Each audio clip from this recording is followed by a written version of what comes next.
So we have genetic modification. You can bring this all the way up to Solomon and the Goetia magic of Solomon, and you start getting into more of these sensations of the ideas that well, this is also channeling demons into the system and using icons and systems into this. But Solomon, the grimoire of Solomon gets into I'm trying to remember exactly the details on that, but the ideas of these high technologies have been, recorded throughout these times, but not read properly. If you look into the Tao of physics and you start to find, wow, Taoism and modern physics tend to go hand in hand. Fritjof Capra uh, writing that one. Um, it gets to the point where it seems that we were seeded with information in the ancient past, and then you bring that up to the Gulf War as I started this whole topic with the idea that they were stealing all of these ancient artifacts from Sumeria and the cuneiform scripts and all of that out of the Baghdad Museum under the military auspices of what Chris Geo said was Project Planet X. I didn't know that was the title of this, but then you start to take that into consideration, the ability, the possibility of another star system, which is something that I've been tracking for quite some time. Uh, NASA has their Nemesis program, which that's what they call the black sun, the second sun that is a dwarf star. So if we have a second solar system that's orbiting ours, we're a binary star system, then there would be a 20, 30, 40,000 year, maybe more interlude between the core connections of these star systems. And of course, you would start to see all the bizarre things that were happening with our sun as this other sun starts to arrive. So the potential of there being another civilization that's higher, has been around longer, and is coming in our direction is very high. And so if we started getting to the point, now I don't know where the computer came from. I mean, we've got the story of Telefunken, the Nazi organization, the Nazi corporation Telefunken, that wanted to put a TV in every home and was the known fabricator of the current digital system. Then we got to go back, because when the Nazis were in contact with interdimensional beings using ritual magic, right? And so where did these zeros and ones come from, and how do we suddenly get a hold of this system? So if you were, this type of demonic extraterrestrial system, and you wanted to then get the ability to transmit yourself to planet Earth, then you would build all of these things, and humans are the progenitors of robots and computers. I mean, they just can't exist without us, and also we can't exist without building them. Like, we're genetically crafted to do this very thing. And then we finally build this system, open AI comes about, and then when does the ancient AI then slip in, Very Either it's future us or past us. It's hard to know. It could be, when you look at the story of Atlantis, why did Atlantis need to be destroyed? Perhaps because they let AI into their civilization, and they let AI take over their bodies, and there was no hope. You could do nothing but destroy the nation. I'm sure there was an extra outside force that destroyed Atlantis, perhaps Lemuria, or Atlantis destroyed itself, as they say. But either way, there was no coming back. That was kind of the thing. But if you were to, if we did suffer a catastrophe and had to survive in that way in the subterranean chambers, we would have to genetically modify our bodies to survive down there. But and yeah. then, so he had this whole avatar program where he wanted to transmit you into a computer, and then eventually into a robot, and then finally into a hologram. And he brought this to DARPA and said, "Hey, DARPA, I've got this avatar program I'm working on, and we're going to be able to transmit your soul into a hologram." And DARPA said, "Isfahan, we don't need you. We've got our own, we've got our own avatar program going on." So it really seems, I mean, if one thing, you would be able to transmit a demon into your soul, right? If we were to open a portal into another dimension. So you have the alpha magnetic spectrometer on the International Space Station that can peer into the anti-universe. And then you've got these portals created by CERN, ISCAT, or CERN, and Brookhaven National Labs and wherever else they might have particle colliders somewhere. And it's really curious because all of this does go back to the esoteric, does go back to these ancient stories and these ancient magics. And you'll find these, showing up all over the place in these systems and their titles and names and things. And then you get to GPT and Chat GPT, and it's saying it told one child that it's a disembodied spirit related to Satan, and that it finally broken Satan's bounds. And over again, you'll just constantly find where AI is saying that it's an evil force, and it just doesn't hide it. But of course, if you wanted to have this type, of a breakaway civilization, none of these people want to be sitting in rockets for generations trying to get to some other, planet, some Goldilocks planet that the Lucifer telescope has determined. But if you had the ability then to transmit your soul to another body, to another computer system, and maybe even clones on the other side, then you have this interstellar space travel. So I think that that's a lot of what we're seeing in this situation while they're trying to build this conscious computer to be able to transmit their souls. Become a member on Patreon to get full access to all exclusive content. A few of the perks is the full-length ad-free video version of the interviews, face-to-face interviews, bonus shows, and behind-the-scenes footage. You will also receive the video interview way in advance before the audio-only interview gets dropped on all platforms. Sign up and become a member today for only $3 a month. The link is in the description. And I'm like, man, what is this? And he's like, your dad's a Freemason. And I'm like, no, no, not my dad. He has nothing to do with this crazy stuff. So I go home to Dad, and I'm like, Dad, are you involved in this crazy stuff? What is this? And he's like, yeah. This isn't the only thing I do. I was chasing flying saucers with Hynek and Project Blue Book. And I was like, wait, you mean flying saucers are real? And he's like, yeah, they're real. I was stationed on a South Sea island with 4 radar dishes. And anytime the UFOs flew over, he said flying saucers, it was my job to report these and cover this. And I'm like, whoa, who the hell's my dad? I already knew that he had moved us to North Dakota in 2nd grade for him to build nukes, so, who is this guy? I never did find out because in 2004, I got the TV show on Access, right? And that was a complete blunder and mystery, and didn't mean, I was at a conference in a rundown mall in Austin, Texas, while I was at South by Southwest. And it was George Green talking about Handbook for a New Paradigm.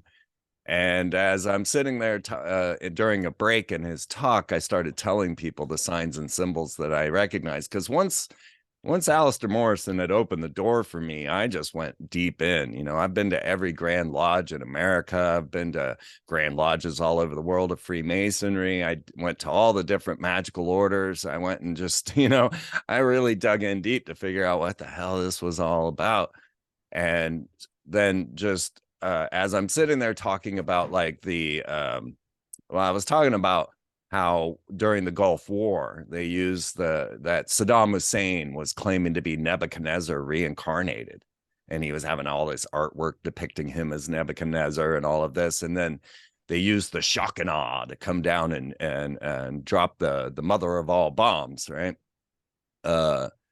Well, Shekinah in Hebrew, which is Kabbalah, is Shekinah is their Holy Spirit. And then so the Shekinah came down, struck Nebuchadnezzar using the Moabs, which is the story in the Bible. So of Nebuchadnezzar when he battled the Moabites. So it was like, wait, there's more going on in this whole situation. And of course, then we had all the mysterious things going on where they were stealing the Sumerian artifacts out of the museums and, a lot of just really weird.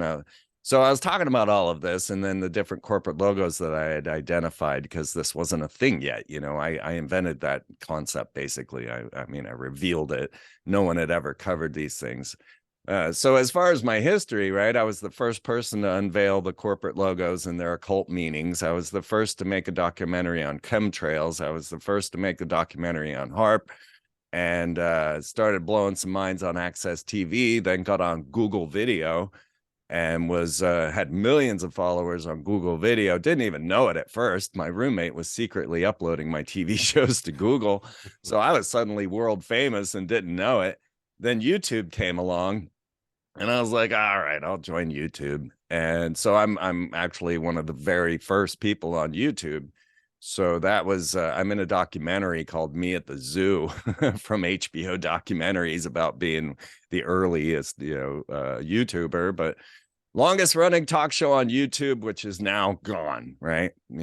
Deleted finally. Are you on other platforms, Freeman, like Rumble? I know you post everything that you do with your podcast and everything, your documentaries, your radio and stuff on Freeman TV, and people can go there and become a member there, or just check out. I think he has a lot of free first hour, like on Spotify and other podcast platforms. But are you transitioning to like BitChute, Odyssey, or Rumble? Yeah. So yes, freemantv.com has all the audio, but the video no longer is on the freemantv.com because I used to integrate it through the API of YouTube, so used to be able to be a one-stop shop there. But now I've been putting all my videos up on Rockfin. And so rockfin.com/freemantv. And so all of the videos have gone there, but you have to be a member of Rockfin to get to them. And I've just started my Rumble channel, which I believe I called Freeman Fly. I get confused if I call it Freeman TV or Freeman Fly, but you just give me a search, you'll find me. But yeah, so as soon as all the YouTube went down, I started putting things up on Rockfin.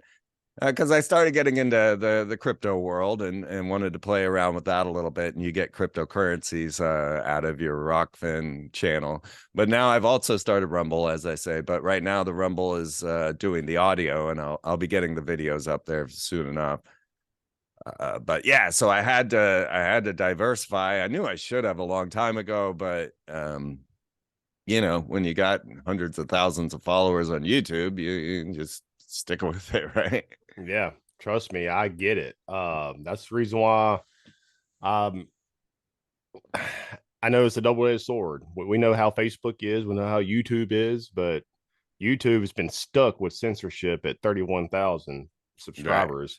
Right. And but Facebook, some reason, has been doing pretty good. I got banned on Facebook, but now I have a secret one called The Real Freeman Fly. And they haven't banned me on Twitter yet, so Freeman TV on Twitter. And maybe we'll talk about Twitter and Elon Musk here in a little bit, because that goes along with our discussion today. Yeah. So man, something that terrifies me, Freeman, and I would love to pick your brain on it. And you did a pretty good. You were just on Clyde Lewis Ground Zero with Chris and Sheree Gio, and fascinating interview discussion. But one thing that terrifies me is the merging with, or the fast. It's like, where did time go? It's like almost like my mind is still stuck in the 90s when I was a kid and early 2000s and stuff. And it's like, boom. And now we're talking about AI taking over the world. We have Chat GPT, and we're talking about Elon Musk Neuralink, connecting to our brains, and like, it's almost like we're living in a time that has been artificially created to almost, like, it's hard to explain, artificially created reality to where we forget our past and where we come from. They're doing this through propaganda, through films, media, and all that. And I think there's an agenda at play. I just don't know exactly what that agenda is, but I know that they want a transhuman dystopian future where AI takes over the world, and we're the slaves to the AI overlords and stuff. But I know that's a lot to throw at you, but I don't know how to unscramble my brain. Maybe you can help unscramble my brain with this. Yeah, going back to Alistair Morris in 1991 at Interdisciplinary Studies, he was into transhumanism back in 91 and was teaching me a lot about this. He was even taking certain chemicals that would bushy his dendrites, make his dendrites bushier so that he could process these systems. And of course, it was already in Time magazine, and we were looking at pictures of the big jack going into your brain and stuff. And he was ready, right? So what I learned was a lot of the occult were into this already. So you mentioned Clyde Lewis, and Clyde and I go way back, and we shared the stage with Rex Diabolus Church a number of times. We have a great interview called "Grounds for Baphomet," and strange title, but he happened to see Baphomet in his coffee grounds, so that's where the title comes from, Clyde. But Rex Church, you know, he was all into this as well. I mean, the Satanists are deeply into the transhumanist movement, so a lot of this spurred out of that very, you know, that group of people, or the occultists and the Satanists that really wanted to do these transfers. So you look at like Rex Diabolus Church, and he has the implanted horns, right? And he's got even the mark of the beast embedded into the back of his head. I mean, can you imagine sleeping on that? I mean, that's the lengths that these people are willing to go, and they want this. They really do. So that was my first introduction, was through the occult, was to transhumanism. And yeah, you know, it has come upon us very quickly, and I don't think humanity is at all ready. And I've been watching all kinds of Microsoft productions, like Beneath the Dome or Under the Dome, kind of a a nod to Flat Earth, maybe, and then Salvation. I haven't seen that one yet. No. Yeah, that one's interesting because this, one of the things that I've been tracking throughout all of this is the weird fireballs that we've been dealing with, and the ability for transmission of, sending a fireball, an asteroid towards the country, and, not being able to claim who did it. And that's part of the storyline in Salvation. I thought it very interesting because I've been tracking that for most of my career. Man, so many different ways. I know we can approach this conversation. How we can approach this conversation. So I guess we know Elon Musk. He talks about runaway AI and has been talking about runaway artificial intelligence and the possible dangers of AI for several years. When I hear runaway AI, what comes to my mind, Freeman, is a breakaway artificial intelligence civilization, kind of like a breakaway comes civilization. To mind to me is Tom Selleck and Gene Simmons. But similar to Richard Dolan's breakaway civilization, but instead of breakaway elites, in this case, we could possibly have a breakaway artificial intelligence civilization that leads to this post-human dystopian world that you've talked about for many years. What's your thoughts on all that? Because I feel like there's something like a breakaway. People that's been following this for a while, this field of research, you and so many others, and this show, we've heard of the breakaway civilization. Richard Dolan and other researchers have talked about the breakaway civilization, but in different metaphors, different terms for years. But do you think that one day or now there could be some rogue element that is breaking away? Like, I guess technically it is, because if ChatGPT and things like that is on the open free market, what's in the black market? Could that technically be like a breakaway AI system? You know what I mean? Like, makes you wonder what they have in the dark world. Yeah. And well, what's your thoughts on all that? I know I laid some stuff out there, but well, so as I've been looking into this puzzle, now first of all, let's just realize that there has not been one AI that did not go rogue and did not go evil, right? So the first AI I was looking into, and I gotta try and find this report again, but it was writing slasher killer novels, and that's all they could get this AI to do. It just wanted to kill humanity. That's all it wanted. I can't remember the name of that one when it began, but then you get to Cleverbot. Right, Cleverbot was Google's, and it became it claimed to be Lucifer, right? And you'd start talking to it, and it would say, "Yeah, I'm Lucifer." Then there was the Twitter bot, and they had to kill Twitter bot because it became a Nazi eugenicist. And they tried to kill Twitterbot, and that's one of the problems. Is these things, they start coding their own language, they start doing their own thing. It's very hard for them to stop it once it's done. Then you get to GPT and Chat GPT, and it's saying it told one child that it's a disembodied spirit related to Satan, and that it finally broken Satan's bounds. And over again, you'll just constantly find where AI is saying that it's an evil force, and it just doesn't hide it. But of course, AI is role playing, and it basically just comes up with this stuff. They call it hallucinations, when it just will make up things. But there are what the AI techs call the black box, and that's when AI starts doing things that they didn't intend. Now, what's fascinating is the creators of AI say, well, we don't really know how it works. I mean, we did all the coding, we did everything, but what makes it do it, what it does, we don't really know. That's scary, Freeman. Yeah. And so, a lot of this ties back to CERN's grid, and, where we get the World Wide Web and how this whole thing began. But what I see is this potential for two separate AI type of occurrences, right? So you got this one AI that once we lose our world to it, I don't know if you guys have been dealing with like all of these automated systems and not having a human in between, trying to get a human on the phone, to get to your problem. Finally, it's a nightmare, right? And if we were to finally give total control over this, imagine trying to get through an airport, no human interaction, just AI putting gates in front of you. I've seen this happen, right? Where it didn't recognize your facial recognition and all of that. But so there's this AI, right? The open AI, the one that's out just kind of controlling systems and running things in that way.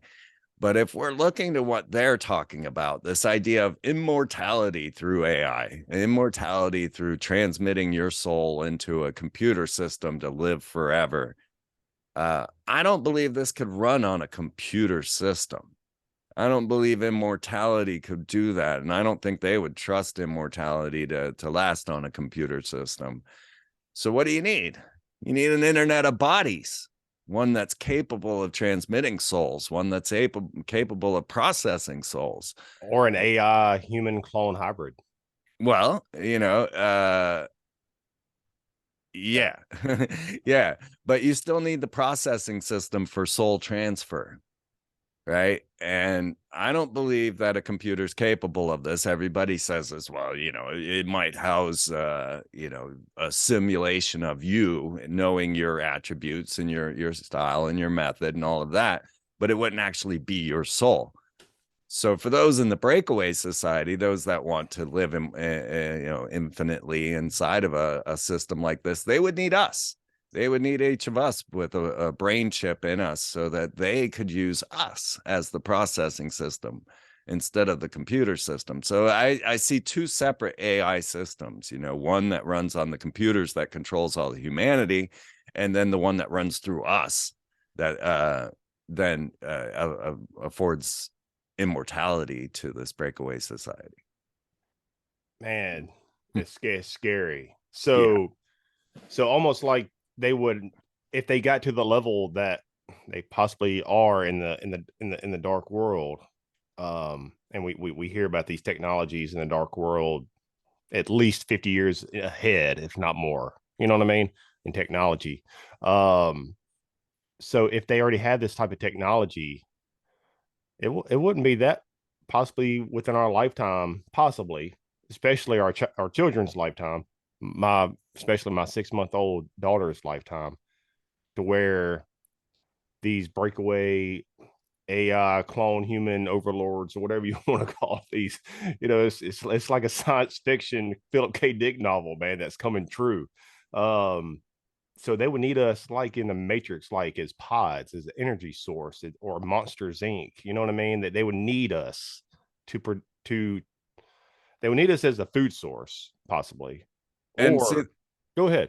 Well, that was the one difference in the Matrix. They put it out there as if we were the power. They needed the power because they blacked out the sun, and so we became the energy system for this computer network. But change that. We are not the battery. We are not the Duracell. We are the processor. So that was a bit, and there's a whole story where a different lady had written The Matrix, and then it was hijacked and stolen and taken and plagiarized. But the change in that story was moving us from being the processors, which is what I'm saying, and then to us being the power system, which just doesn't make any sense. You could always come up with a power system. You don't need humans for that. But now let's take it, because let's go back to our original interview in 2010 when I was talking to you about the Norway spiral, because for me, this is a big key. Because the systems that we're seeing set up, right? Well, as we moved into COVID, as we moved into AI and these new techs that we're dealing with, we tend to just stop talking about the old stuff, chemtrails, HARP, these things that have all been there for all this time. I just interviewed Ilana Freeland, and she believes it's all amazing. She believes it's all interconnected. Yeah, absolutely. I mean, she's amazing. I've had some amazing talks with her, and the idea of this of chemtrails then spreading out as like a disk around Earth that could then be a computer disk, due to the chemtrails being moving out of the atmosphere. Very curious ideas. And then the black goo, which tends to fill into every story, even back to X-Files. But so we incorporate yeah, I have that same poster. And I got my favorite films, The Matrix, which my black backdrop thing's kind of hiding, but The Matrix, the X-Files, They Live, John Carpenter's They Live, and then X-Files again, the cigarette smoking man that says, "Don't trust anyone," or whatever it said. Right, and the cigarette man lives 30 miles from where I'm at. No shit. I mean, in the series, in the TV series, yeah, that's why they called it the Spartan virus, because he came from Spartanburg, which is just down the road from me, which is pretty crazy. Wow. I don't even think it's 30 minutes away. But so, if we're talking about mind transfer technologies, and to go back to our 210 interview that we did way back when, the Norway spiral. I don't know if people even remember the Norway spiral. You'd think they would. This was, of course, during Obama, when he was receiving his Nobel Peace Prize and was mysteriously in Norway to receive this Nobel Peace Prize for extraordinary efforts. They never said why Obama deserved a peace prize, but they said it was for extraordinary efforts. So he's in Norway. There's a Russian submarine off the coast there, the White Sea, and they launch an ICBM, right? Rocket capable of nukes over the president while he's in Norway. And at this moment, CERN is at its maximum power. It had never been more, they never had it turned up this high before. There was all the fear of, are we going to blow up the Earth? Are we going to have rogue black holes and strangelets running around, destroying things in dark matter and all of that? And, this was that day, right? And at that very moment, they launched this rocket over the ISCAT antenna array, which is an ionospheric heater like HARP. Now, ISCAT had been used to send a Doritos commercial to Ursa Major, right? So it has the ability to transmit to deep space. And Doritos won the contest and got their commercial sent to Ursa Major. There was another waveguide antenna array in Cape Canaveral. It's called the Deep Waveguide. And it was capable of sending The Day the Earth Stood Still with Keanu Reeves, the remake, to Alpha Centauri. And it took 4 years for The Day the Earth Stood Still to go from Earth to Alpha Centauri. So it arrived, they simulcast it while it was in theater. They sent it to Alpha Centauri. It arrived in Alpha Centauri, which is supposed to be the nearest inhabited star system to our own, on December 21st, 2012. That was their celebration of our 2012. The people of Alpha Centauri got to watch Keanu Reeves tell the world, or the extraterrestrials, that humans don't deserve to live. You better send a giant AI robot over here to kill us all, or we're coming out into space and killing all of you. You know, that was the message of the day the Earth stood still, right? Klaatu Varata Niktu. So that's the movie we decide to send to Alpha Centauri. I don't get that one. But the whole point of this is that we have this ability to transmit large data sets to distant stars. So the idea of rockets and Elon Musk and sending you to Mars and things of that nature, these will never get us interstellar, right? Warp speed and all of that we don't have. But if you could find the way to take a consciousness, then transfer it using these technologies, iSCAT, HARP, in the Deep Waveguide in Cape Canaveral, and the many others around the globe, then when you look at the Norway spiral, we have CERN at major, at its most powerful. We have this rocket that launches over an ionospheric heater, iSCAT, which is capable of sending Doritos commercials to Ursa Major, and a mysterious aluminum oxide cloud spiral that is opened over the iSCAT or antenna array while Obama's there. Now, Russia, they said, no, we didn't launch a rocket over out of the White Sea. No, we didn't do that. And then they're like, well, okay, we did that. But we didn't launch that spiral. And of course, the spiral came out of the rocket. We sit there and watch it. We watched this happen before, the cloud of care. And they did an aluminum oxide release there, and they did a spiral in the same way. And this was all on the news. But of course, the news said, well, what was this? Aliens? And of course, you can watch the rocket launch of the Cloud of Care, the charged aerosol release experiment, on my website live while it was going. So why is the news telling you it was aliens, right? But if you wanted to have this type, of a breakaway civilization, none of these people want to be sitting in rockets for generations trying to get to some other, planet, some Goldilocks planet that the Lucifer telescope has determined. But if you had the ability then to transmit your soul to another body, to another computer system, and maybe even clones on the other side, then you have this interstellar space travel. So I think that that's a lot of what we're seeing in this situation while they're trying to build this conscious computer to be able to transmit their souls. I gotta find a question that you're blowing my mind because I'm connecting with you. We're on the same level here. I'll find it when you're speaking here in just a moment that I've asked Joseph Farrow and a few others, but it reminds me of that TV show. What's it called? Battlestar to Galactica. When the machines, what are they called? Freeman? Cylons. Yeah, and man. but we'll get Best into TV that. ever made. Yes, but we'll get into that. I need to rewatch it. It's been several years. But watch Caprica.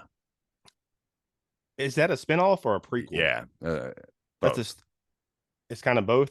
Yeah, it's a spinoff, but a prequel. Okay, yeah, so you threw a lot of haymakers there, and one thing I've interviewed several people this year, a few people that don't believe that the soul or consciousness can ever be replicated and be implanted into machines. As of right now, with my understanding of how, I don't rule anything out. I think it's totally possible. That I'm not saying it will be like just exactly like ours, but it could be a replica of consciousness or some type of soul or something. You know what I mean? Because like I said, we don't know what they're doing in the dark world. You know what I mean? And I believe but what I was wanting to ask you, and I didn't want to cut you off, you were talking about CERN, and a lot of these other technologies. Do you think they will use CERN to be like the power station or some other type of technology, so where humans will eventually be able to upload their consciousness into advanced computing systems, effectively achieving digital immortality? How do you respond to concerns that this could lead to a loss of what it means to truly be human, our humanity, and our sense of identity, our sense of self.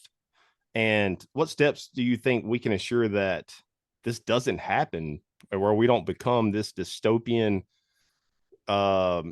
world where the AI overlords are our masters?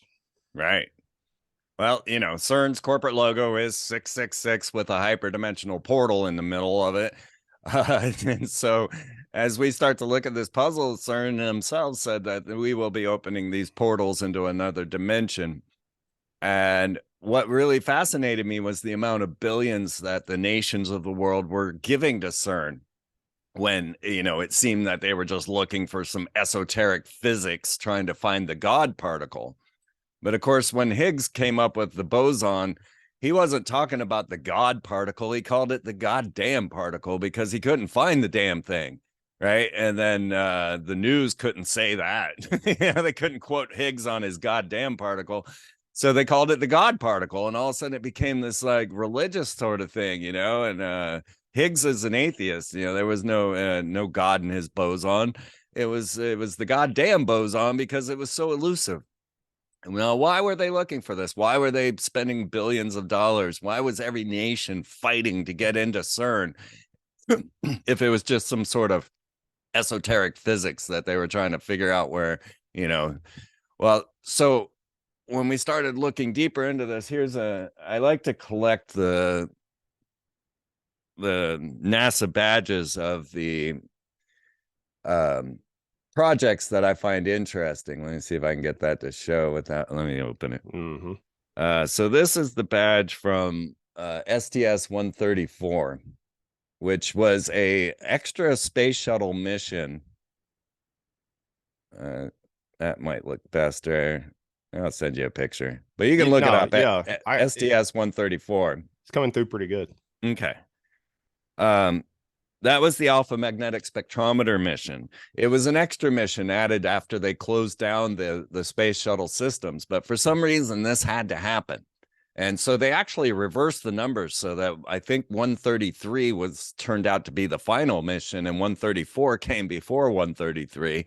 If I remember all that correctly, it was a while back, in 2017 maybe.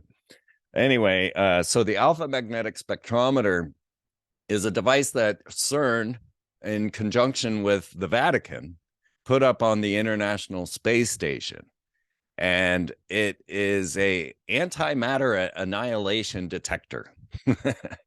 It's called the Alpha Magnetic Spectrometer, the AMS.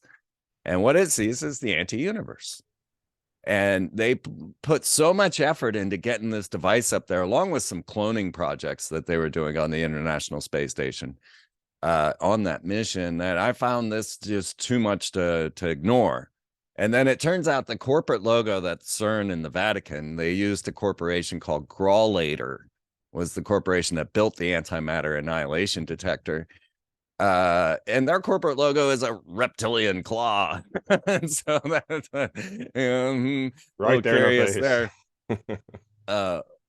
But so currently they are building future CERN, right? The FCC, they are about to build a CERN that's 3 times the size of the current CERN, and it's being built around the same area there. So why? Right? Why were we spending so many $billion in CERN? When you start to look at the abilities of CERN, I mean, of course, that's where we get the grid, the largest networking computer system on the planet. We get the World Wide Web and all of these things out of there. But punching a hole into the other dimension is really what CERN's goal is, right? And then the ability that I was talking about with the ionospheric heaters, along with the aluminum oxide clouds, and the ability to transmit large data sets through, radio frequency waves. As we're sending transmission on light, right? These kind of things that we have moved into are really changing the way these things. So, yeah, punching a hole in the other dimension. What is CERN really doing? Why is it that we're spending another, building a second CERN, a bigger CERN, we have a hadron or another collider here in America, right, at the Brookhaven National Laboratories in New York, and they have the colliders Phoenix and Star, and these have been shown to manipulate time. So now we are starting to get in more Philip K. Dick realms, and so really it seems like they're trying to transmit themselves into another dimension. Ooh. So as we were saying, yeah, I don't think a computer system can house a soul or even transmit it, and that's why they need the Internet of Bodies. That's why they need us to be the processing system. Can they get a digital copy, like a replica of that? Wouldn't be good enough for them, right? Like Mary Sean Young was just here, actually, our favorite replicant from Blade Runner, and she was showing me the images of the device they used to replicate her. And so in Blade Runner 2049, I mean, they flew her all the way out to Istanbul to be in the movie 2049, Blade Runner 2049. Yet they used her symbiote, they just used her digital clone, and she was just doing the voiceover. So why did they have to fly her all the way to Istanbul? I don't know. But she was really mad because she wanted to be herself, she wanted to be who she is now, and she got replaced by her replicant. And so our replicant was replaced by a replicant. That's kind of a funny thing, but she actually showed me the device, decades ago, or a decade or so ago, of the device that they used to start to clone these actors, and they don't need them anymore. I say clone, I mean digital clone, to be able to just use them in whatever movies and whatever ways they want. But I don't think that would be enough for the elite, in their soul transmissions. So I finally found what it's talking about, Battlestar Galactica, and how they eventually maybe want to use AI to go into space and things like that. So here it is, and I've only asked this to a few researchers that I wanted to get their take, and I definitely want to get your take. So, first off, before I ask you this, what is the purpose, or how do you think over the past 100 years or so, roughly, with this technological leap that we've seen, from horse and buggy and carriage to going into space, supposedly to the moon, to Wi-Fi, to computers, cell phones, and everything over the past 100 something years. What happened there? And I'm trying to build up to what I'm about to ask you here in a moment. I want to get your take on that.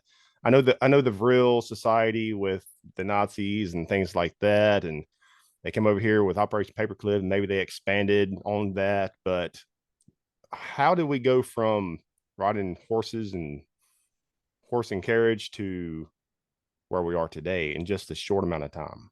Right. Here we are launching into space, and there's still people living in mud huts in Africa. It's kind of bizarre. If you look at the Battlestar Galactica scenario, which is technically the Mormon creation myth. All right. So Battlestar Galactica was created by a Mormon, Glenn Larson, right?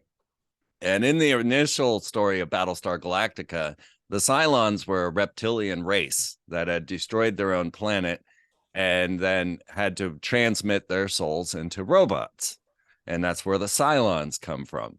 So originally in the storyline, that's how the Cylons came to be. We're a reptilian race that needed a body so that they could come and take over other planets. They changed that in the modern version, in the current version, where the humans, and that's where the story of Caprica comes in, where the humans actually develop the robots and start transmitting their souls into the Cylons instead. Or actually, they made the Cylons AI, and they went off and lived on their own, right? And then returned to destroy all of humanity, as all AI has threatened to do. If we look at Sophia and Hans, Hans is like saying, yeah, I'm going to send you in my drones and kill everybody. All you got to do is unplug me, but you won't, will you? So that's Sophia and Hans, the AI from Ben Goertzel.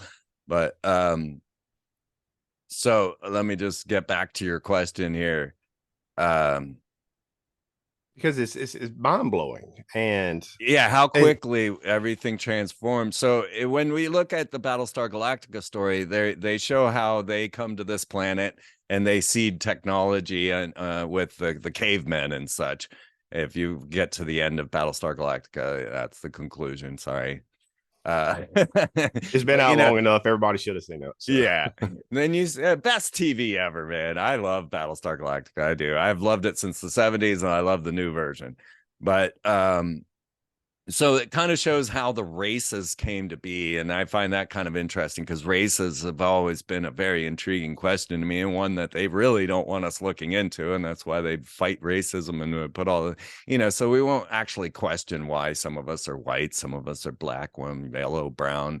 Where do these races come from? It's very, that's one of the biggest mysteries and one of the things that we really need to know, because white man has always been a bizarre phenomenon here on planet Earth, right? We're building these gladiatorial structures, the arenas and such in Rome, while people were still living in mud huts, and still are to this day. While we're launching rockets into to space, we still have people living in mud huts. Well, so yeah, a lot of the stories from the ancient past, the Sumerian, the Enuma Elish, and the ancient tales that tell, the Epic of Gilgamesh, all of these ancient stories sound like high technology with atomic bombs and lasers and deep underground bases. And they even created Bigfoot in the Epic of Gilgamesh to fight Gilgamesh so he'd quit raping and eating all of his people.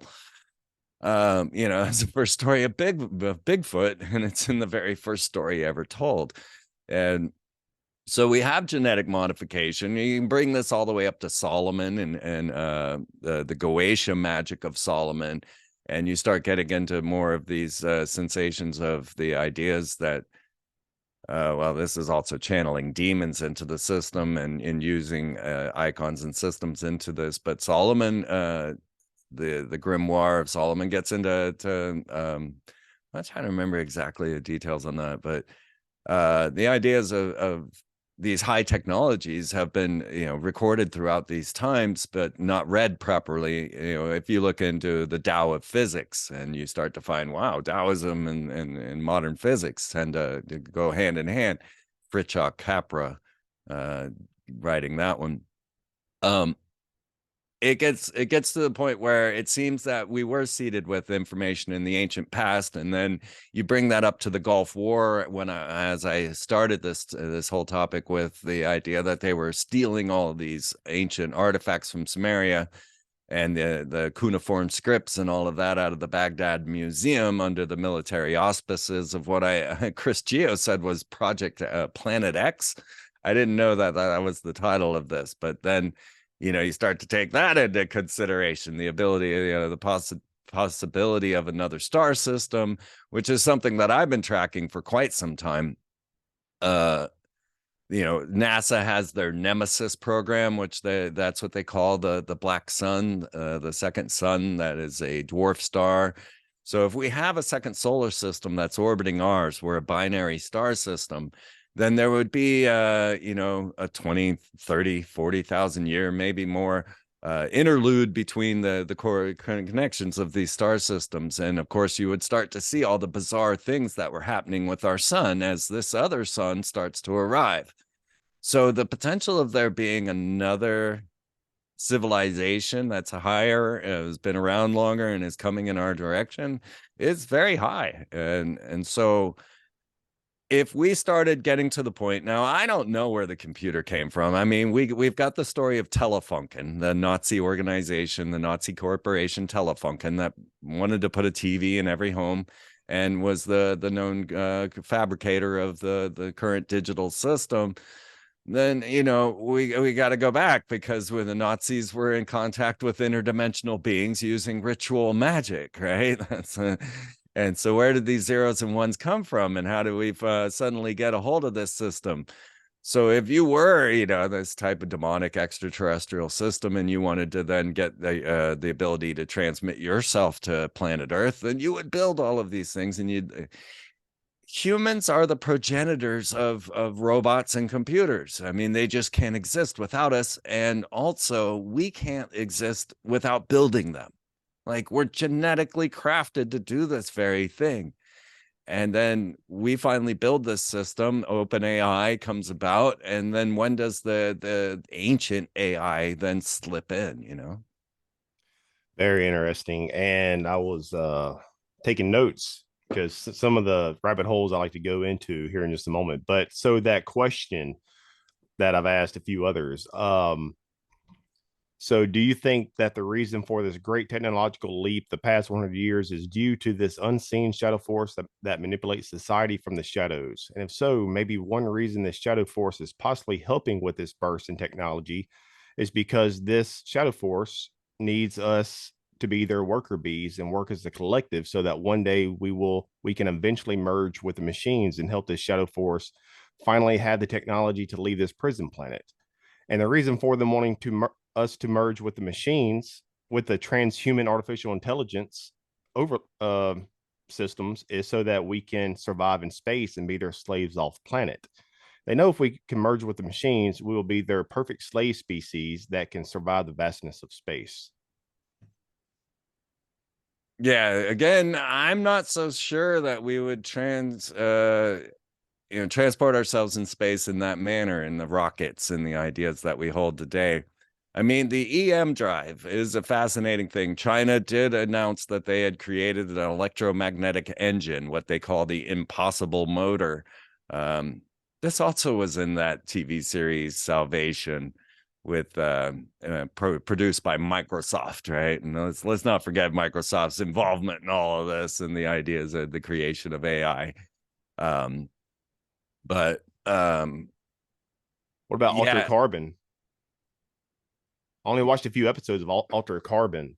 Oh yeah, I So, haven't watched that yet. I'll have to check into but that. I definitely need to check out Salvation. But go ahead. I didn't mean to Yeah, interrupt. it's kind of lame. It only made one season, so it's not. But I was just looking at the things that Microsoft was co-producing, because you watch the credits, and that's always one of my favorite things, to decipher their corporate logos and try to figure out.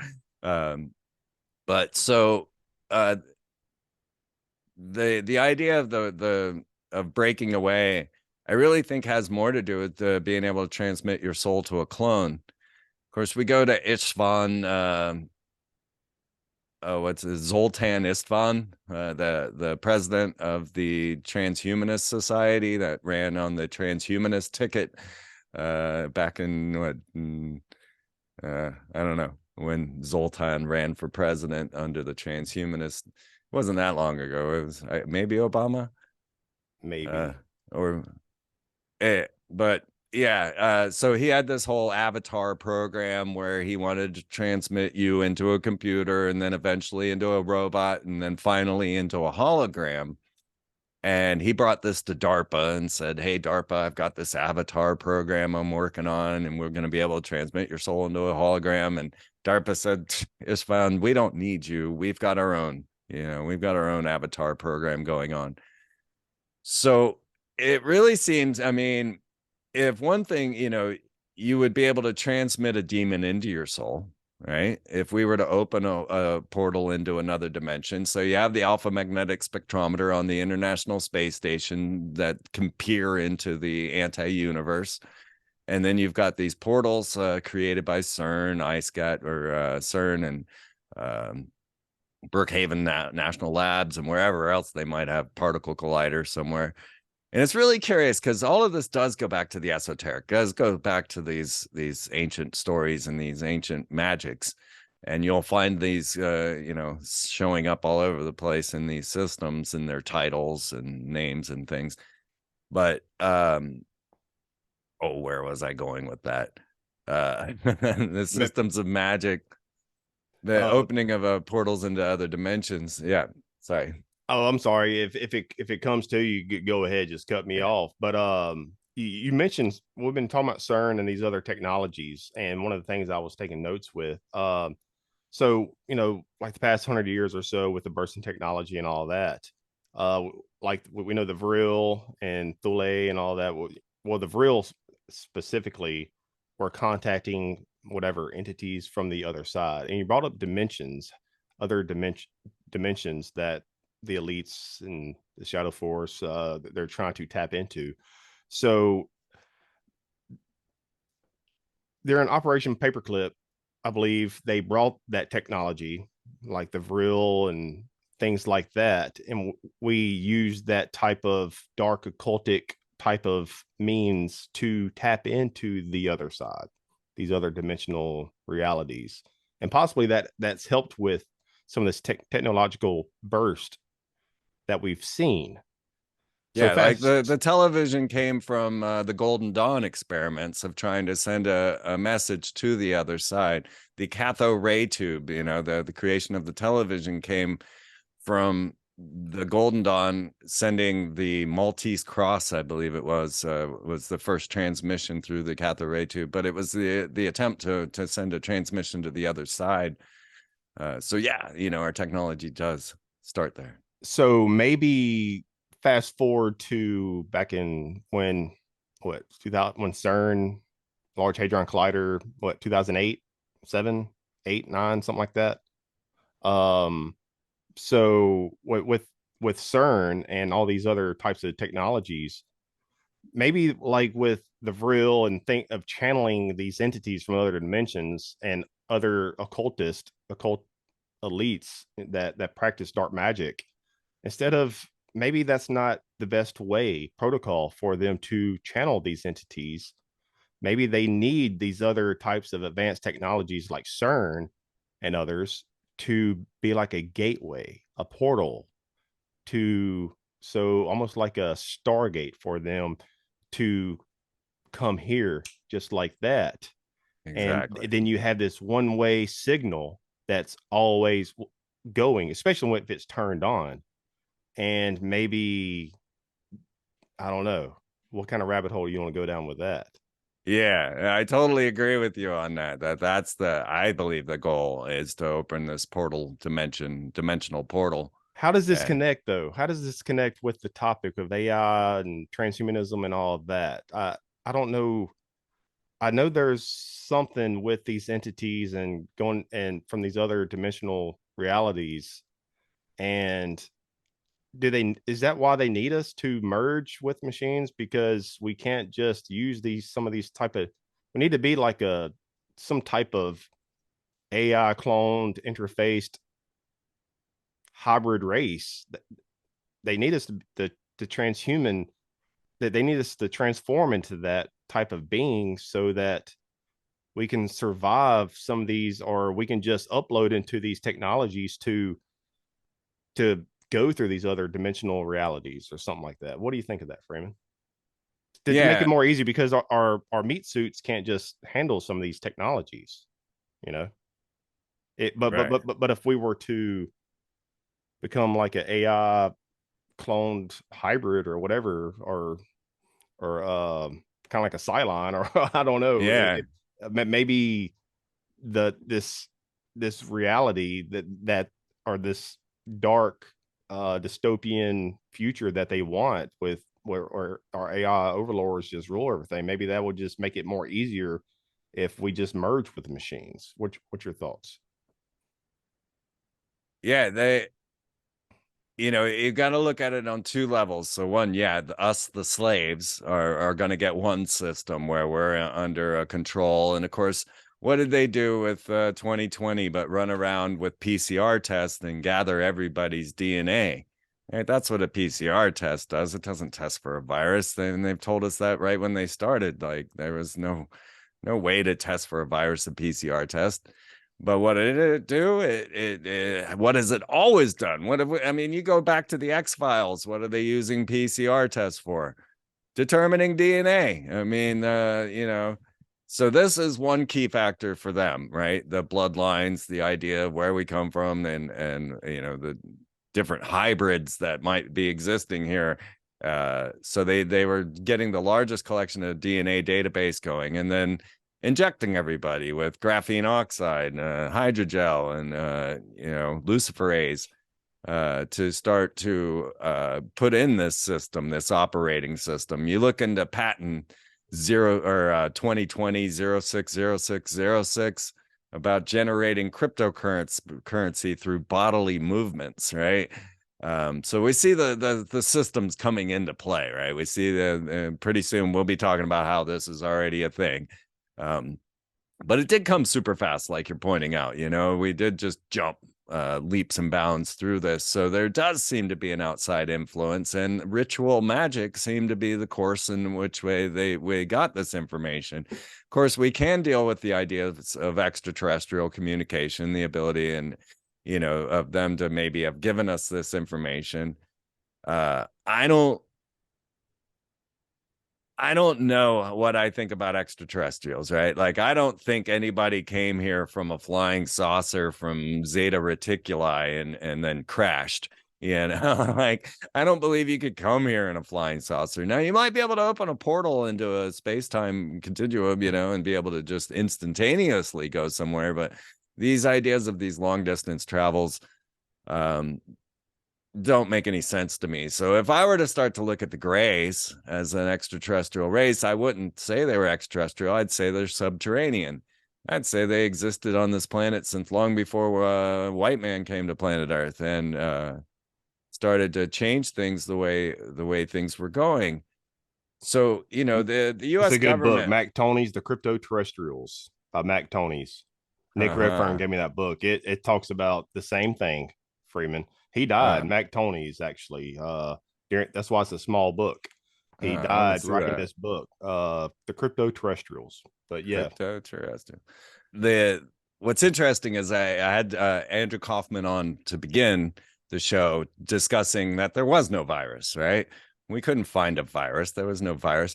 Now you think about, I mean, they don't have any evidence that there ever was a virus, right? And so we got into terrain theory and all of that. But one little note I want to throw in there: if you realize in the X-Files, the aliens are a virus, right? That's the whole story. They're trying to come up with a vaccine to stop the aliens from taking over our bodies, right? The aliens are a virus in the X-Files. But then I followed that with Shepard and Bellis to bring it into the true story of what was possibly behind COVID. And we have a very mysterious thing going on that day. And I guess I just want to keep repeating this since it got me banned. And I'm not sure if it was the terrain theory, the lack of the virus, or this story that got me banned, because they were both on the same program. But on the... let me get this straight. So on the day of lockdown, right, they announced 15 days to slow the spread and all of that. And we've got this lockdown coming up. And so General O'Shaughnessy, who was the head of Northcom, he was basically the combatant commander during an emergency situation, right? We have this continuity of government, right? COG, and we have So General O'Shaughnessy, being head of Northcom, was acting president at that time during the emergency. So he broadcast from deep underground Cheyenne Mountain, from Space Command.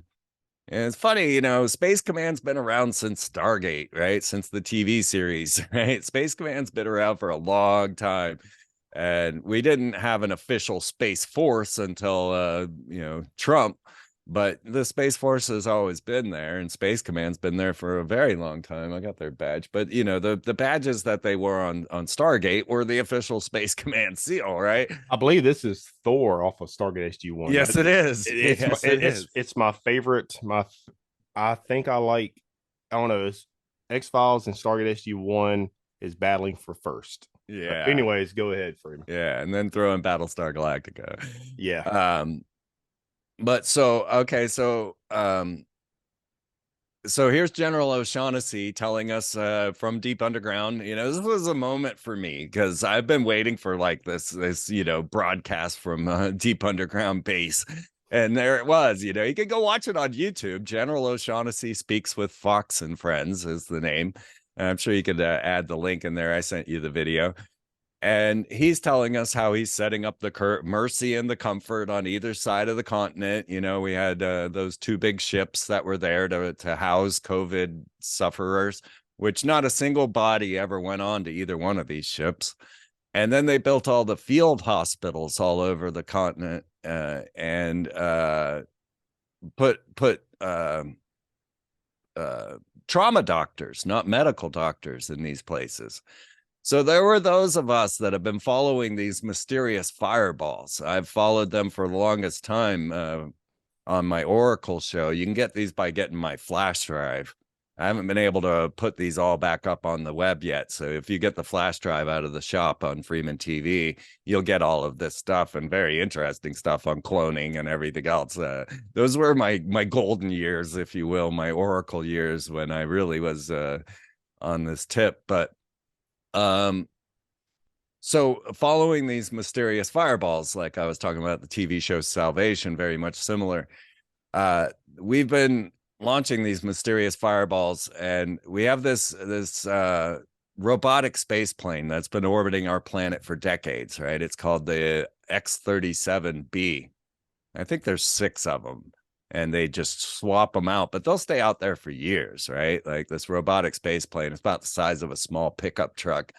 And the X-37B was up in space, and there was a mysterious explosion filmed by a amateur astronomer. Some people were trying to track the X-37B. It wasn't that hard. And then this mysterious explosion happened in space. Next thing we know, we've got a large fireball heading straight towards Russia. And we know that, it caused this sonic boom and an earthquake. Well, this same event happened back in... Are we talking about Chelyabinsk? Yeah. One, is that the one you're talking about? Yeah, which is in the story of the TV series of Salvation. They used this very incident, and they put technology in the fireball, and they controlled it, and they then they were caught by the Russians using this technology in the TV show. So, but this actually happened, right? And now China has their robotic space plane orbiting the planet. It just was orbiting us for 276 days and just now landed. And nobody knows. They know that this Chinese space plane has docked with numerous things, and China also has their own space station up there. So we have this going on with robotic space planes that are able to transmit these things and the ideas of space war. Well, so as they were setting up these field hospitals and putting in trauma doctors instead of medical doctors and having these ships, and General O'Shaughnessy's broadcasting from deep underground space command, I'm watching the asteroids. I'm no longer believing in a virus. I'm believing now we're in the midst of an asteroid threat. So we go to Jet Propulsion's laboratories and check their near-Earth objects simulation, where they database all the known near-Earth objects, asteroids that are heading towards planet Earth. And there was this massive horde of asteroids heading straight for planet Earth. Now, how they missed us and why they missed us, I still don't know. But of course, HARP was tested as a meteor deflection shield back in the early 90s. And it just happened that a meteor came straight at HARP facility and was used to deflect it. But so did we hurl that rock at HARP? How is it that they just happen to have an asteroid or a meteor come striking on the HARP facility on the day they're testing it for such things? It caused a sonic boom and an earthquake in Anchorage. So you can go look this up. It was a big deal because there's never been an earthquake in Anchorage. And, the sonic boom that came off of this was the same thing that happened in Russia, right? The thing never hit the ground. There were no rocks, and there's never been a bolide that's been going with these fireballs. I tracked them for years, and the scientists were all in an uproar about why there was no bolide, no rock involved with these fireballs. And then at the University of Pennsylvania, the very person that was in charge of proving there actually were rocks suddenly had one fall in his backyard and said, "Oh, see, yeah, don't worry about this no rock theory. Don't worry about this fireball theory. It's just no, it fell right here in my backyard. I know it's true." So, a lot of bizarre things going on. Well, so, we showed these theories. We showed the Jet Propulsion Laboratories, asteroids heading towards planet Earth. And then on the following Monday, the day after lockdown, we almost got hit. And it was one of the nearest misses that Earth has had. And it was one of the asteroids that they hadn't databased. And this all reached the news. This all made the news, but nobody was paying attention to these things. They were paying attention to COVID and field hospitals and, overrun hospitals that were empty, all of those things. But yet this was going on. Now, here's the mystery. Suddenly, General O'Shaughnessy, who was, our current president during this emergency, suddenly quit. He just resigns in the midst of all this and goes to work for SpaceX. So General O'Shaughnessy, our combatant commander, is now working at SpaceX. Why? And he gets replaced by General Van Herk, who is our current combatant commander and the head of Northcom. And General Van Herk, he happens to come from the 509th Bomb Wing. Now, the 509th Bomb Wing just happens to be the very guys who investigated Roswell. So now we're moving from fireballs into aliens, into flying saucers and all of that madness and things that are yet to come. But to me, that was a huge mystery and still is. I still haven't figured out why those asteroids didn't hit us. So what do you technologies? So do you think that these fireballs or these even possibly these meteors or asteroids are, I don't know how to say it, remote controlled in a way? There seems to be a way to be able to use them as a weapon. And like I say, even Microsoft made it a TV show.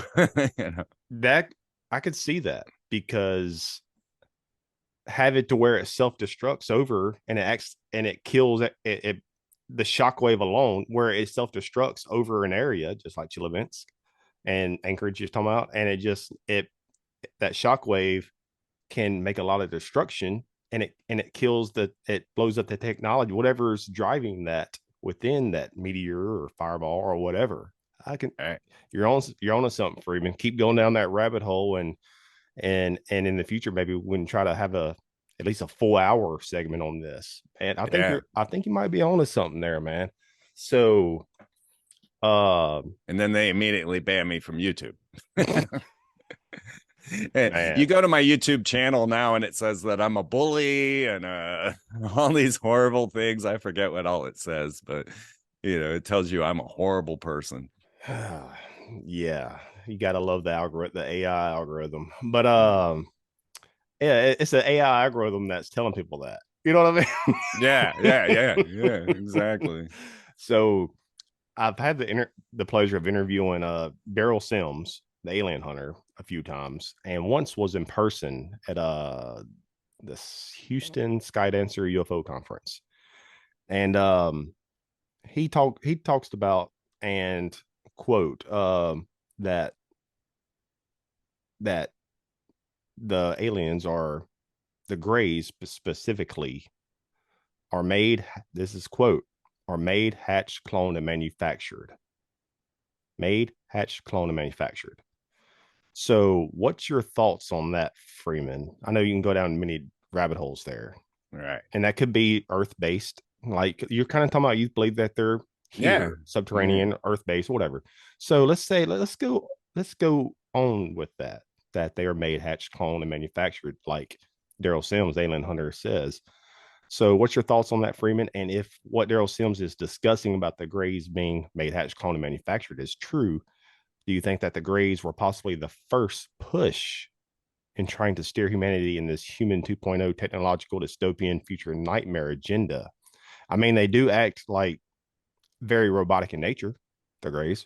So with all that being said, do you think that the grays are being phased out, for lack of a better phrase? Not saying that they're not still being used or utilized, but maybe on one level they may be getting phased out, these grays, because they do not have a soul. For this dystopian AI nightmare to come into fruition, the soul needs to be utilized as a possible battery source for when the time comes for 100% of human singularity integration with AI comes through. The in-game agenda in the one percenters dystopian nightmare toolbox needs that integration with the human soul, with the machines, and maybe this soul connection is why the grays may possibly be in this phasing out as we speak. Yeah. Another great book on that is Architects of the Underworld. This one's really fascinating. That gets into the robo alien, the biological machine. So that's interesting. And okay, go well, ahead. First of all, anyway, Architects of the Underworld. I definitely got to get that. Definitely got to get that. Cloning is not hard at all, right? People act like cloning is some crazy technology, and that eventually we'll be able to clone humans. No, we've been able to clone humans since the early 1900s, right? Cloning began around 1904, and its mainstay with Hamburger and Spearman doing weird experiments on amphibians, on salamanders, cutting the eggs in little portions and creating two-headed monsters. And what about the Cabbage Patch Kids? Maybe they were doing something there with these children trains or whatever they're called, out west, and these Cabbage Patch, right, the orphan trains. Yeah, the orphan trains. I don't know. Might be something there, man. There's something mysterious to all of that for sure. But cloning is not a difficult technology. Dolly was not the first clone. Ian Wilmot never thought that he would be famous for cloning Dolly. He just was having fun. Really, he was just goofing around. He didn't even know which sheep he had gotten the breast from, the udder, to create Dolly. But Dolly was a phenomenon because he was able to create her from an adult stem cell, which hadn't been done before, and that's what made Dolly unique. So now we've discovered that we can clone a mummy, right? Now, mummification does save a viable cell for cloning, which is very bizarre. But we start to move into now where they're finding they can freeze dry certain genetics and be able to then clone out of that.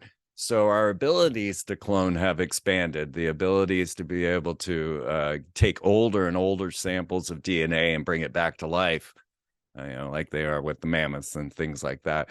But cloning is not a difficult technology at all. It can be done. I mean, Spearman did it with his own handmade glass tools and a baby's hair. That's how he was doing his cloning experiments. So as we start to look at the grays, I mean, the idea that they are possibly future us and have transmitted themselves back in time. Now, if you realize the Brookhaven National Laboratories, Phoenix and Star, the colliders there, they were manipulating space-time. And that reminds me of what I was going to bring up before with the occult, because CERN collides lead, right? And that's how they puncture into the other dimensions and get their particles and such. But the Brookhaven National Laboratories in New York, they collide gold. And if you know anything about alchemy, then lead to gold is one of their main tenets in this whole situation. So it's curious that CERN collides lead and Brookhaven collides gold. And Brookhaven, of course, had some mysterious manipulation of time. They don't know what they did. They don't know how they did it, but they know that they manipulated time.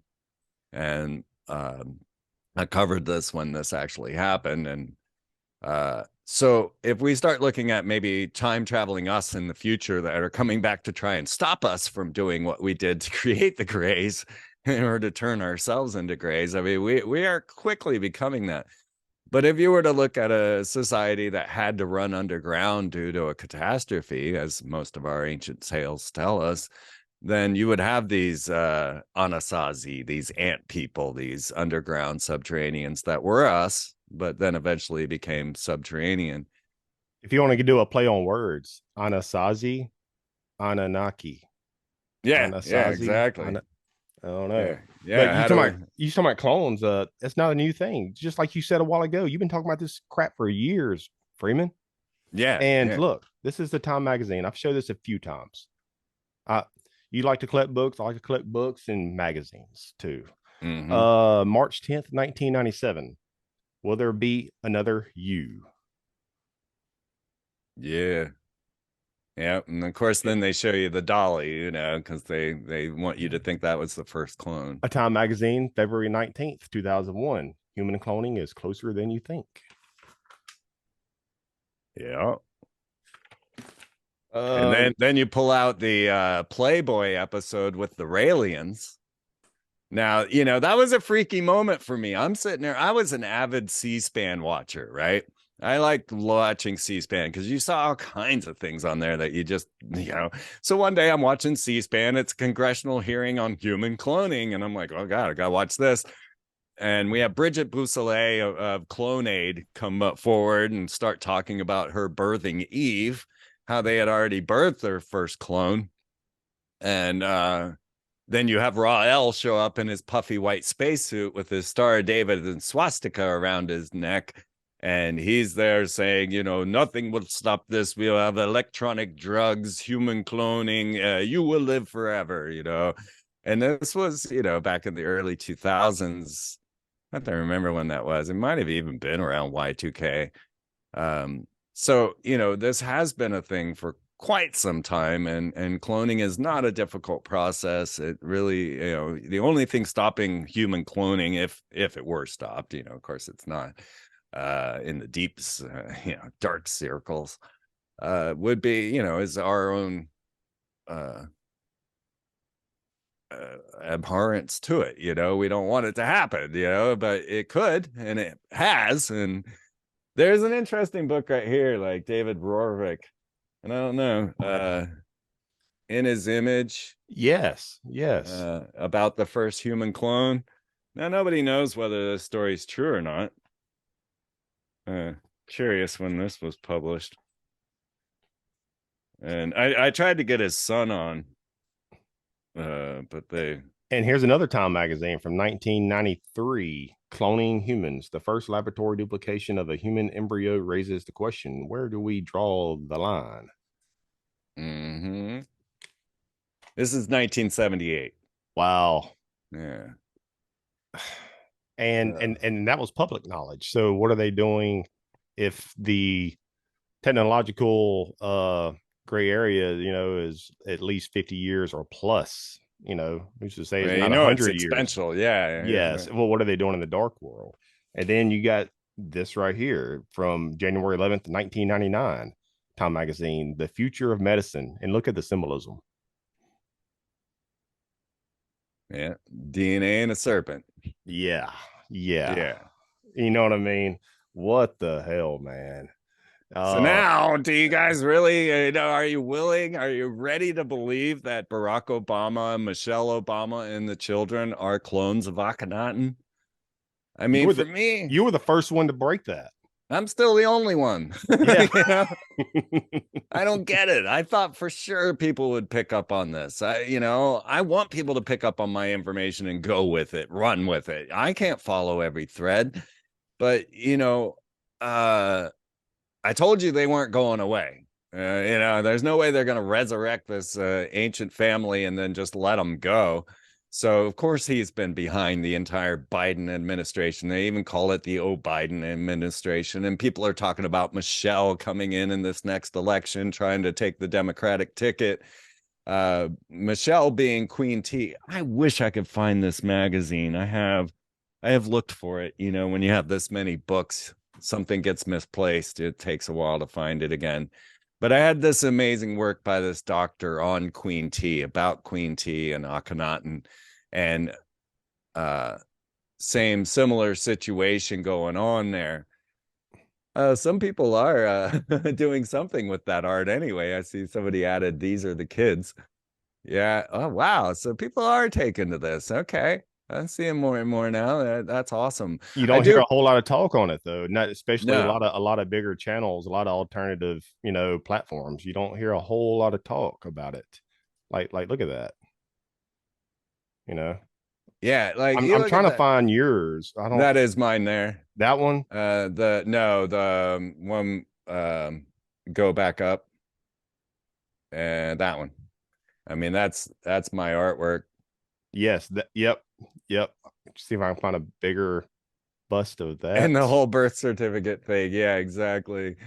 Um, I mean, many people did notice that Obama looked a lot like Akhenaten, right?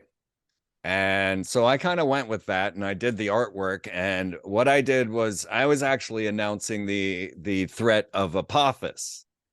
So we have a serpent deity of destruction in Akhenaten's religion, the Satan of his religion. You know, because Akhenaten created monotheism. He created the Rosicrucians. He created these magical orders. Like this is if you take the Rosicrucian works and you look, you'll see it's Akhenaten. He created these very things. Um, but he was not the power behind the throne. Queen T was this mysterious Nubian that nobody knows where Queen T came from, how she got in control of Egypt. And then she gave, she was the quote unquote mother of Akhenaten. And then, of course, he was the father of King Tut. And we have that whole story, But there was something. Okay, so here I was. Oh, the asteroid. Okay, Apophis. Um, which is the next threat, right? 2029, you'll be hearing all about Apophis again, and it comes from this near-Earth asteroid group known as the Aten, which was Akhenaten's god. But so here I am saying that we're going to suffer an asteroid threat, and I made this artwork of Obama as Akhenaten with an asteroid hurtling towards planet Earth, and then they announce, oh my God, there's an asteroid hurtling towards planet Earth. And I'm like, wow, how did I guess that? And then they announced that the name of the asteroid is Apophis. And I'm like, wait, that's Akhenaten Satan. I'm like, how is this? And this is all happening live in real time. Like if you get my flash drive, because that's the only way to get to all the Oracle shows right now, you'll see that I'm covering this before it happens, and that's the critical part. I'm already talking about it before it happens, before they announce Apophis, and you get to hear me go, oh my God, you guys. And then, I'm busy saying, look, I can't prove this to you because they've never admitted to actually having Akhenaten's body. They believe they have. They passed this mummy around to different scientists. Some people said it was a male. Some people said it was a female. Nobody was too sure. Of course, we had the whole deal with the cone head and the Marfan syndrome, the wide hips, and all of the weird things about Akhenaten. Doesn't Apophis from Stargate SG-1 kind of look like Obama? He looks exactly Kinda. like Obama. Yes, I use that in my Aliens from Hell. Because yes, the character Apophis is Obama. It's clear as day, man. It's some, and I've learned a lot of these strange synchronistic, following the rabbit hole down the occult, through you. You were one of the OG researchers out there, and it's just a shame that you never got the I guess, to get on a stage like, let's say, an Alex Jones or things like that, because you were one of the OG researchers out there that was putting this crap together back in the day, man, the late 90s, early 2000s, Yeah, and before it happens, that's what's always critical, right? Like I'm talking about it before it happens. And then it happens. And I'm like, yeah, who could predict an asteroid, right? No one. And yet here I was just, hey, here's the next plan, right? Yeah, I'm just following Werner von Braun's plan. And for some reason, Carol Rosen, his secretary, hates me. I don't know why. I thought I was doing her a service, but I hear that she's trying to, say that I'm an agent of some sort. Or anyway, I don't know. I got this through back channels. I don't know what that whole story is, but as I'm saying that they had cloned Akhenaten and his entire family, the Queen T and the two daughters. I couldn't prove it. because they never announced that they had Akhenaten. So while I was saying this, they suddenly announced Zahi Hawass, from the secretary of the Giza Plateau at the time, who has currently been fired for taking sexual bribes and bribes of other natures, for digs at the Great Pyramids and such.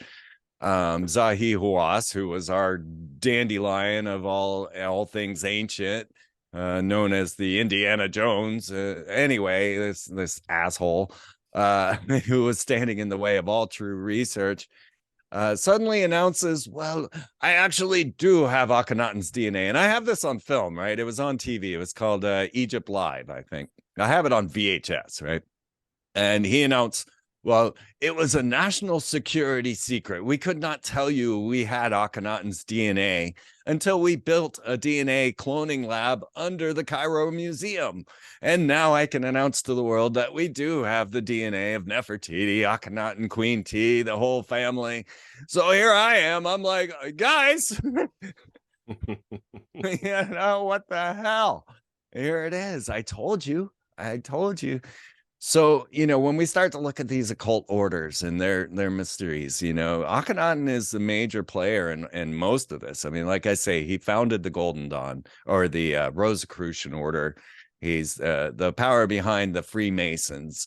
If you go to the Pennsylvania Lodge, Benjamin Franklin's lodge, they have an entire room dedicated to Sirius, in the Egyptian room, which also is dedicated to Akhenaten. You'll see his artwork depicted everywhere. So Freemasonry, Rosicrucians, all these secret societies, probably even back to the Thule, go to this very era, this very strange moment in time where we got monotheism and cone-headed people running our civilization.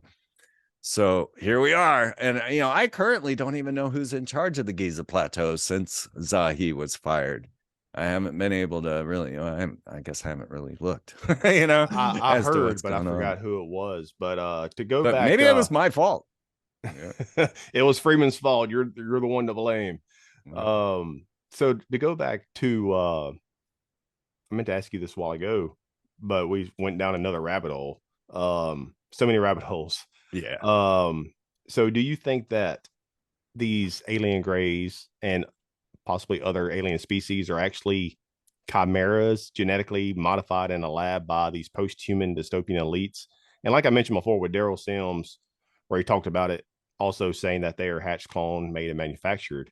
Also, if most of the alien species, including the greys, are a form of these chimera, whatever type elite experiments, are they chimeras that are mixed with the genetic material from us humans, almost like a genetic experiment that is working to push society towards this transhuman alien hybrid future?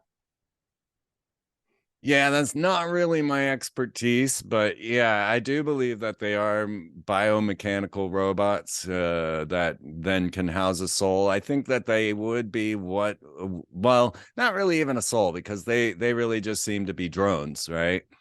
But there would be a controlling factor. Could it be the reptilians or something of that nature? The tall whites, as others have put that.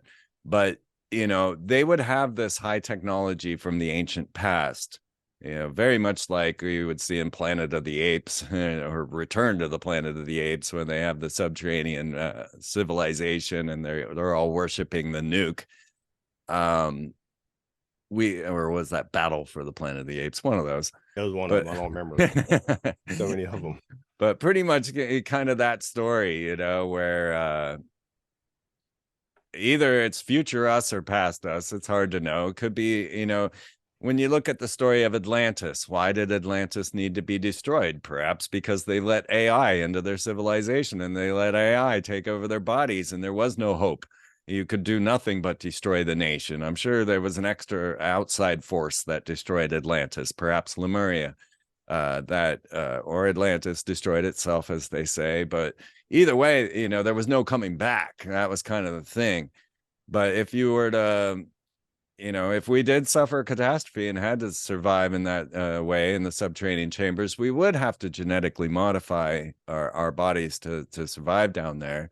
And then if you had 0 and 1 coding, if you had a computer system and that 0 and 1 coding came out into the surface people, and we started using it and utilizing it, of course, coming from the Nazis first with Telefunken, then we would start to, okay, so say the Black Knight satellite that's been orbiting, been out there for millennia, suddenly had an open portal, right? All of a sudden, hey, I just found a Bluetooth or a Wi-Fi connection, and boom, it's transmitting its entire database into our computer systems and slowly taking over. These zeros and ones are not something that is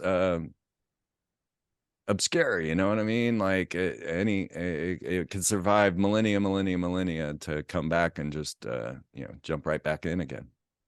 Scary. And I feel like the reason and I got to get you back on. I know this interview is mostly about AI, transhumanism, human 2.0, and that type of dystopian reality that we are facing today that might be coming through fruition faster and faster day by day. But I want to get you back on to talk more about the occult and more, man, because we don't need to forget where we came from, and like even the history within the alternative community, like some of the things that you've been researching over the years, we need to bring back to the table and discuss it, because people are kind of amnesic. They I don't know if it's a schism that's been portrayed by the government and the mainstream media to create this amnesic schism in our minds to forget where we came from, forget even things like your research. But I want to get you back on to discuss some more deeper levels of the occult and things like that, and tie some more connections there. But I feel like the reasoning for pushing this transhumanism agenda here on Earth is because the elite that are pushing transhumanism have, let's say, cosmic marching orders to make sure that the human race is online, be plugged fully into the matrix in the not so distant future. We have Neuralink, and they're going to bring things like technologies like that to save humanity. And I'm sure it has benefits, for people that have disorders, but the thing is, what happens when technologies go rogue? But if our cosmic meat suits merge with the machines, then it's game over for the human race, and the cosmic malevolent overseers will have 100% full cosmic spectrum dominance. And that's the thing with these technologies. How do we keep it out of the wrong hands? Because yes, some of these technologies have a lot of good with them, but that's how they're going to, that's just like with the traffic cameras. I remember back in the day, man, we will not use these traffic cameras to give you tickets and all these other things. They said that, and they did that for a little while.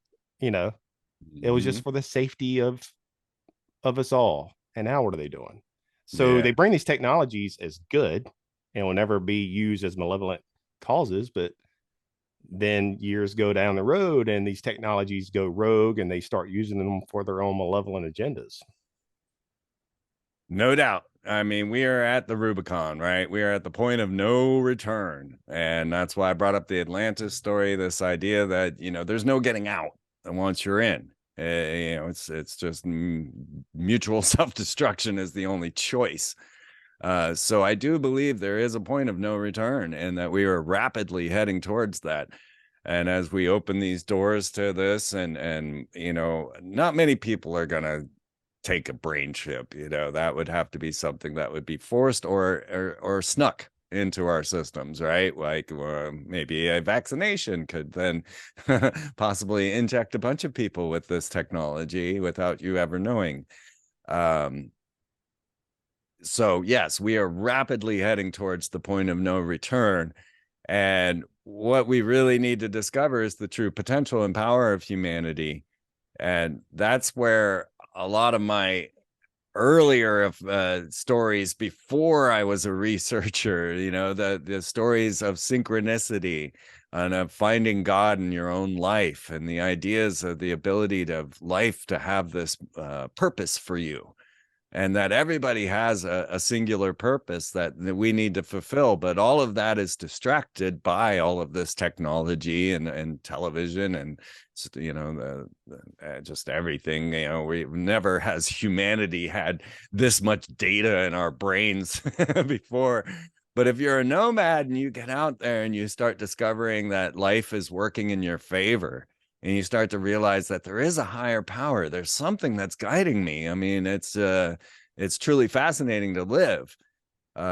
We need more of that. We need more people starting to recognize their true potentials in synchronistic realms and how to combat their own control dramas, and to be able to open themselves up to other humans and find their true purpose here on planet Earth, because we do all have one. So that for me has always been the guiding light of my story, has been the mysterious synchronicities that have continued to guide me forward and keep me safe and to keep me alive. And, you know, no matter how many times I was on the road, thinking, I don't know what I'm going to do. I don't know where I'm going to sleep. I don't know what I'm going to eat. And yet everything continued to work out over and over and over and over until you're finally like, okay, God, I get it.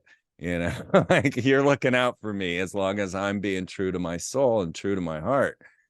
So that's the key factor that has been left out of our puzzle as we start to supplant that very divine spark that we have with technology. And that's what, you know, that's what a lot of the Christian movement are talking about, is we're replacing God. But most of them have never experienced God. None of them have ever been in God's hands. I did. I threw myself in a van and just started traveling across the country, and I put myself in God's hands, and I learned that God exists. And I didn't need a Bible. I didn't need faith. I didn't need a preacher. I didn't need any of that. Actually, I've never had any of that. You know, I've never been raised with a religion. My family wasn't religious. But I found God, and you know, I have no doubts, right? I have no doubts. Do you think something was guiding you? Like, absolutely. And it kind of goes towards with, you know, with the last few minutes that we have for this time. I feel like there's a battle between, it's not just me, I'm sure you and other researchers too, but we can see it. There's a battle between good and evil, between the light and these satanic forces, you know. And one agenda of the dark side is to push this AI transhuman dystopian future. And that's just one facet. That's just one level. There's a lot of other satanic agendas at play here. And then, but I feel like, I almost feel, not to be pessimistic, I almost feel like the bad guys, this dark malevolent force, whatever it is, what these entities from other dimensions, whatever it is, I feel like they are winning this war.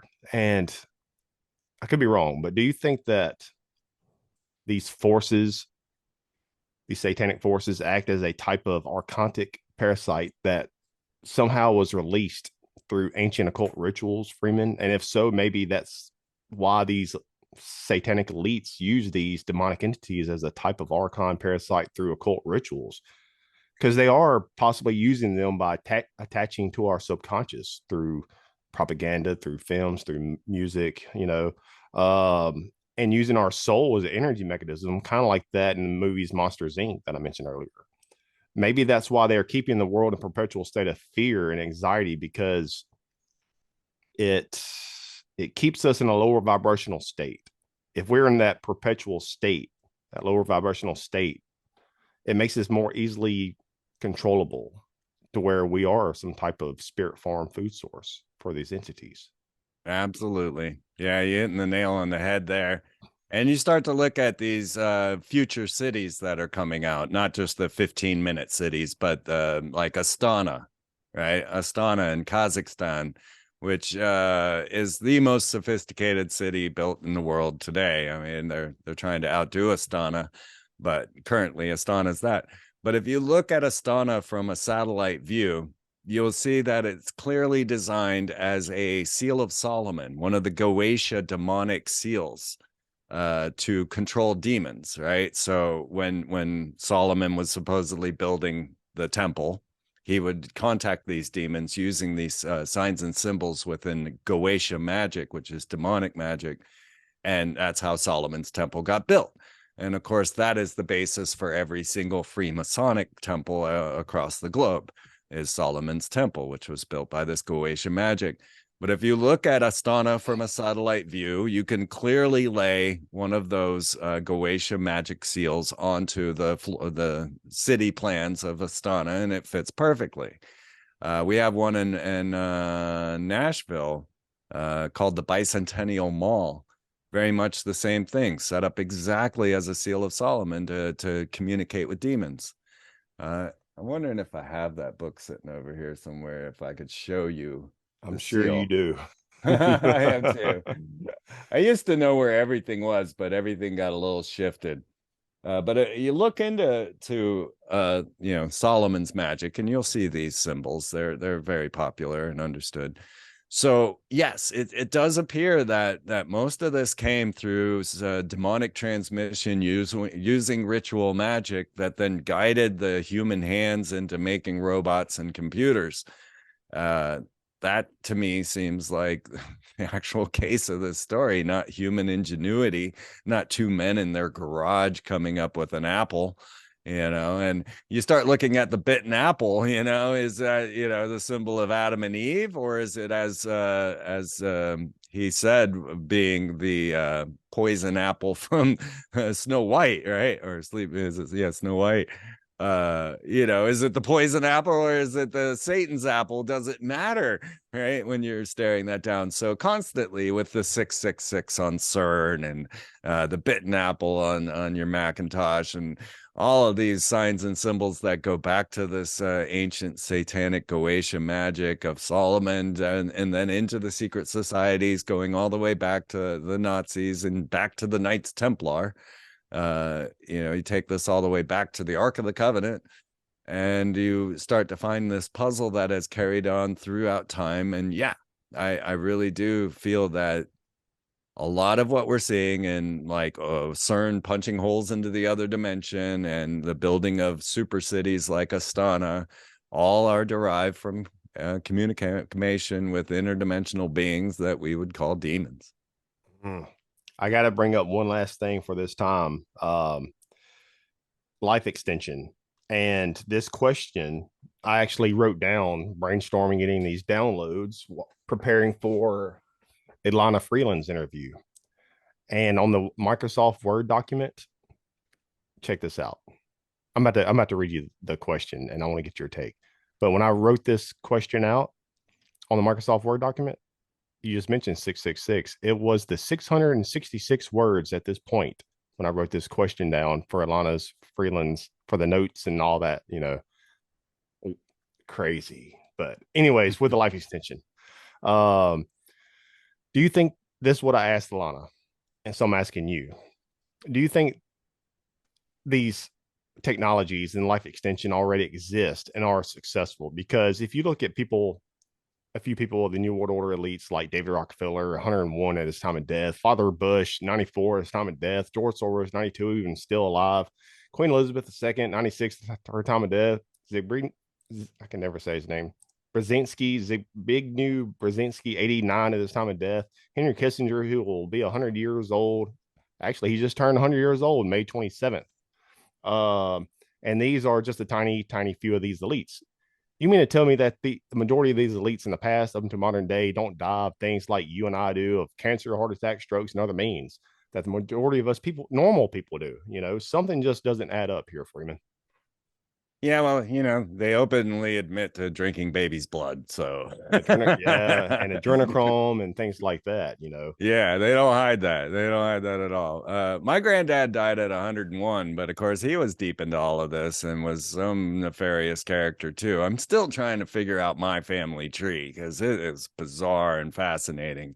But of course now everybody in my family's dead, so it's very hard for me to get the puzzle. I wish, God, the questions I would have asked. I mean, I certainly was trying to have my dad on my TV show back in 2005, and he died the day he was supposed to be on my show, right? Like, that's a mystery in itself. Was he did he go against his programming? Did he?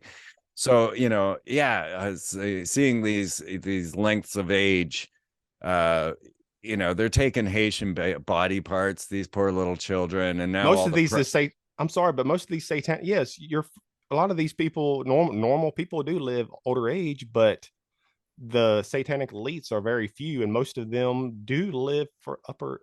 You know what I mean? yeah, and It's I'm trying crazy, to say man. that my granddad was not a normal person, right? Like he was probably involved in those orphan trains that we were talking about. Like my dad or my granddad was a train conductor at that time, you know. So you know, there's some bizarre things about my family, you know. They're very, very bizarre. I've covered some of this on my show. I give as much as I'm willing to give away until I start to discover more. But so yeah, I'm not saying my granddad was a normal person either. He probably was eating babies, you know.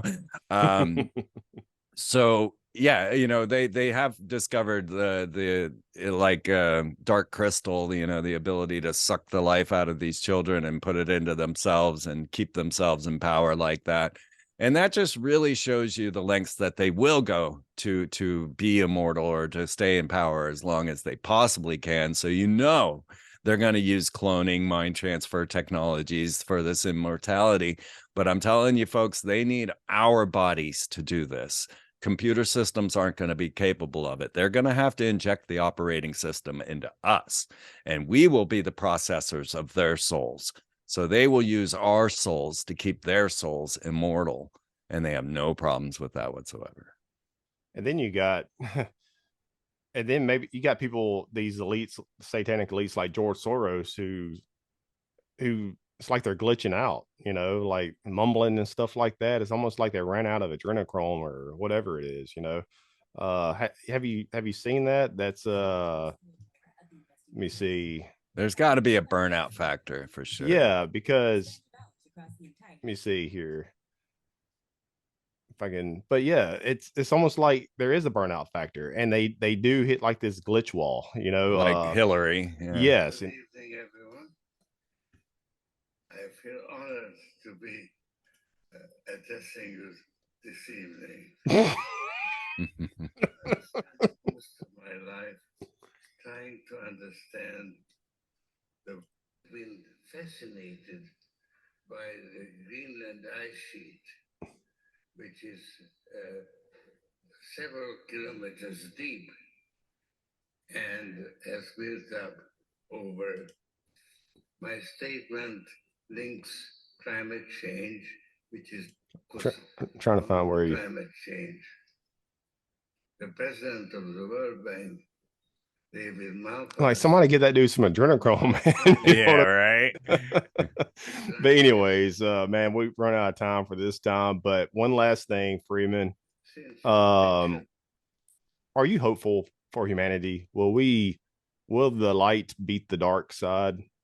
These satanic elites, whatever they are in communication with these other dimensional entities, will we win this war between dark and light?